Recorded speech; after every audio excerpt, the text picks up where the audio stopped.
জালকাঠির গাবখান এলাকার টোল প্লাজায় ট্রাক দুর্ঘটনায় আরও দুজন মারা গেছে। বরিশাল শেরে বাংলা মেডিকেল কলেজ হাসপাতালে চিকিৎসাধীন অবস্থায় মারা যায় তারা।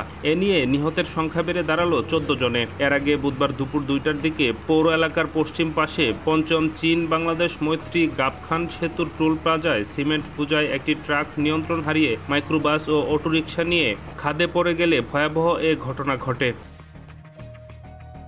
এ ঘটনায় ট্রাক চালক ও তার সহকারীকে আটক করেছে পুলিশ। একই সঙ্গে ক্ষতিগ্রস্ত যান ও ট্রাকটি উদ্ধার করে জব্দ করা হয়েছে। এদিকে দুর্ঘটনার কারণ অনুসন্ধানে 4 সদস্যের তদন্ত কমিটি করেছে জেলা প্রশাসন। আগামী 5 দিনের মধ্যে কমিটিকে তদন্ত প্রতিবেদন জমা দিতে নির্দেশ দিয়েছে জেলা প্রশাসক।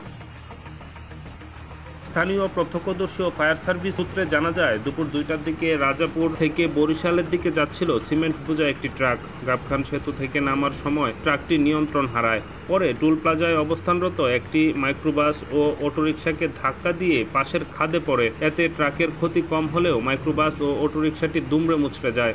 পরে স্থানীয়রা ও ফায়ার সার্ভিসের কর্মীরা উদ্ধার অভিযান চালায়। এ সময় ঘটনাস্থল থেকে 11 জনকে মৃত অবস্থায় উদ্ধার করা হয়।